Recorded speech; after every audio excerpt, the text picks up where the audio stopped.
5 August বিশেষ দিবস পালনের সিদ্ধান্ত থেকে সরে এসেছে সরকার। তবে 16 জুলাই শহীদ দিবস এবং 5 আগস্ট গণ অভ্যুত্থান দিবস পালনের সিদ্ধান্ত নিয়েছে সরকার। সকালে উপদেষ্টা পরিষদের বৈঠকে এই সিদ্ধান্ত হয়েছে বলে জানিয়েছেন আইন উপদেষ্টা।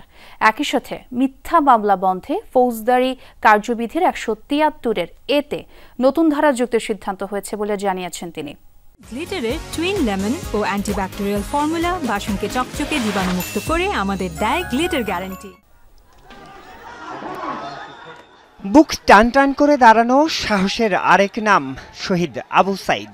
বুলেটের সামনে তাজা প্রাণের এই ছবি সবার আগে দর্শকদের জন্য পর্দায় তুলে ধরেছিল যমুনা টেলিভিশন। সেই স্ফুলিঙ্গ থেকে জুলাই আন্দোলনের দাবানল ছড়িয়ে পড়ে গোটা দেশে।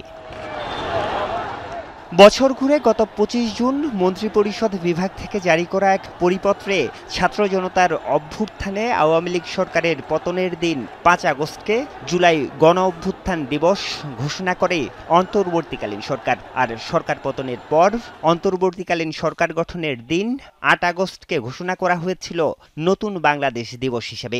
এছাড়া রংপুরে পুলিশের গুলিতে আবু সাইদ নিহত হওয়ার দিন 16 জুলাইকে শহীদ আবু সাইদ দিবস ঘোষণা করা হয়।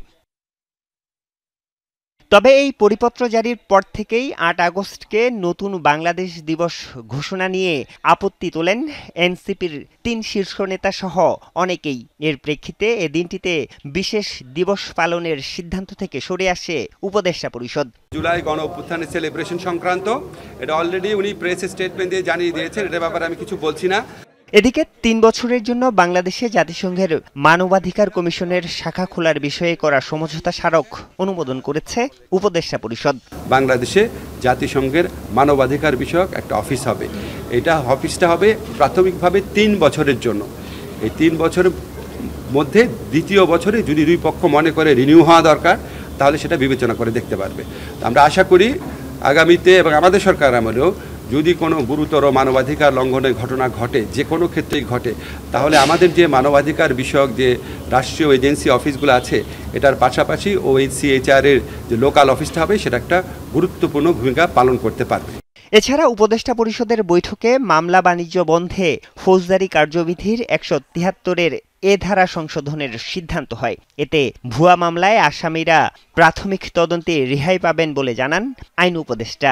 এসপি সাহেব আছেন বা পুলিশ কমিশনার আছেন, তারা ইনভেস্টিগেশন অফিসারকে বলবে এই প্রাথমিক রিপোর্ট বা প্রিলিমিনারি রিপোর্টটা, ইনভেস্টিগেশন রিপোর্ট, এটা ম্যাজিস্ট্রেটের কাছে জমা দাও। সাক্ষী নাই, কোনো এভিডেন্স নাই, কোনো ইনসাফিসিয়েন্ট এভিডেন্স, যা এভিডেন্স আছে সেটা ধর্তব্যের মধ্যে না, তাহলে উনি সাথে সাথে প্রি ট্রায়াল স্টেজেই ওই মামলা থেকে ওই আসামিদেরকে যাদের বিষয় বা যাদের বিরুদ্ধে কোনো সাবস্ট্যান্টিভ বা সাফিসিয়েন্ট এভিডেন্স নাই তাদেরকে ওই মামলা থেকে মুক্ত করে দিতে পারবেন।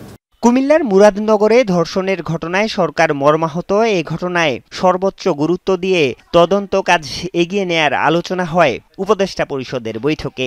ভালো থাকেন সবাই। আরিফুর রহমান সবুজ, যমুনা নিউজ, ঢাকা।